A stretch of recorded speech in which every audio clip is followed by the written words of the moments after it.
All right, so it's a crisp early fall morning here in Ohio, and now that the season's ending, it's time to start thinking about making some changes to the car.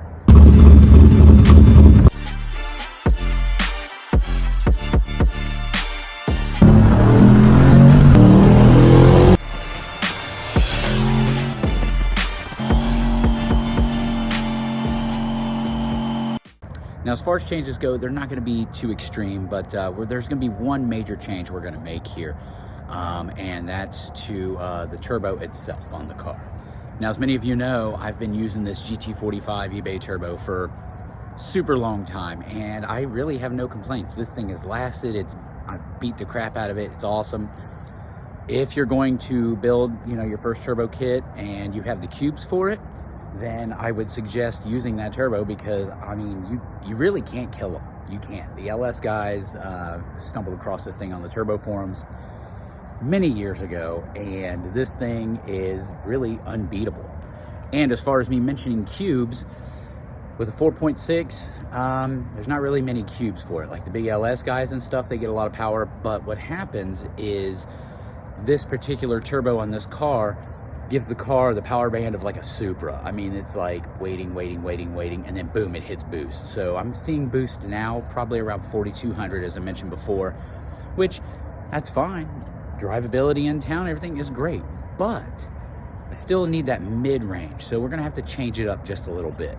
Now, for those that seen the last video I made, I had mentioned before about having a on-3 70mm turbo. I picked that thing up on eBay for like 39 bucks. I knew it didn't have shaft play or anything like that, but I knew it was gonna need like oil seals. So figure I'd spend, a few bucks, put some oil seals in it, have it rebalanced, or even not, just rock it and just see what happens with it. Well, this is what I found when I tore it apart. Man, look at that, boys. She is chewed up. She's nicked. Every fin's bent. Compressor side looks good. But man, she ugly. That's gonna need replaced. So ultimately, no matter the seals or anything I put in it, those chips in the fins and how those turbine fins look, it's probably not very ideal. It's obviously gonna affect spool, but also it's gonna affect the balance of it. Even that little bit, turning 100,000 RPM on a turbo, it's gonna affect it. So what we're gonna do is I hit up On3 Performance, and I got a completely brand new CHRA for the turbo, so it'll essentially be a brand new turbo. Went ahead and sourced this bad boy, brand new one from On3. So now we can put that turbo together and be brand new. Yeah, this one looks so much better. See those fins? Not chipped, nicked, or anything. So then I went a little step further. I took the compressor housing and I just painted with some wrinkle black, kind of give it a little bit of flair. All right, now she's all back together.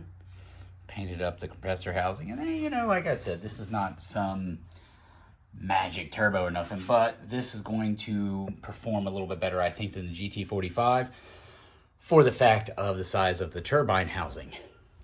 It's going to spool quicker. It's going to fit in there very nice. It's going to look really good. It's going to drop 20 pounds off the front of the car.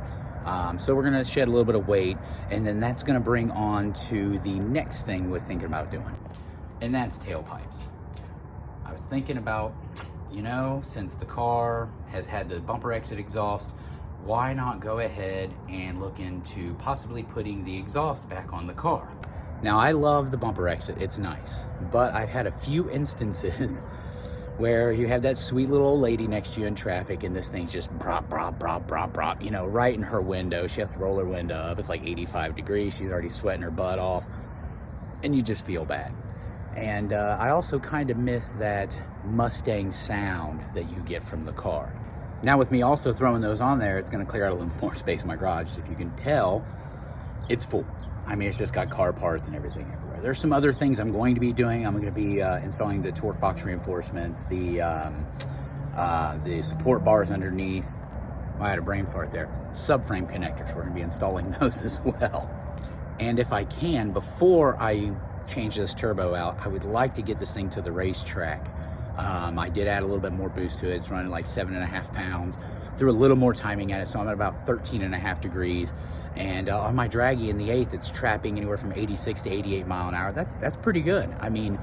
that right there alone could get you in deep into the 12s, you know, and that's the goal this year, ultimately, was to run a 12 in the car. But to get a 60 foot on the street without some actual prep, it's kind of tough to do. You really need that mile per hour to get that in there. Also, the driver mod might help, which I don't think I have. I'm really not, you know, good at that at all. I try, but nah, not good. So that's the plan we have so far. And like I said, hopefully I can get to the track here pretty soon because the temps are falling. I was planning on going yesterday, but you know, kids had Girl Scout outings. It's homecoming weekend, so a lot of things just didn't align for me. But I will be trying to get it to the track before I start the change out, just so I have some comparisons of one or the other. And I'm still waking up here. There was also one other thing I didn't realize about this GT45. See, I thought I had the bigger one, but as I started reading up the specs on it and I took it apart, I started measuring things on it. It actually has the 68, 69 millimeter compressor wheel.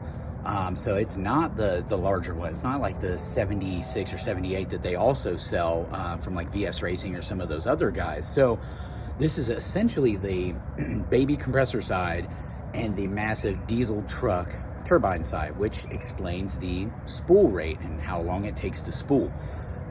You know, I've kind of figured that would be a good thing since the car is cammed with NA cams. I don't want to choke it, but it's also really affecting that mid-range power. That turbo from on 3, the compressor wheel is actually 70 millimeters. So it's going to be a bigger compressor wheel itself, but the turbine's smaller. So that's going to give us all of that mid-range that we're missing back. I can't talk for crap today.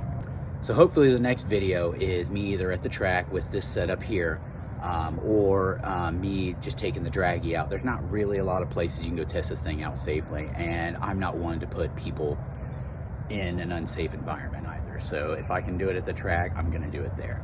So don't forget to like and subscribe, guys, so that way we can see the changes as we go. We'll catch y'all in the next one.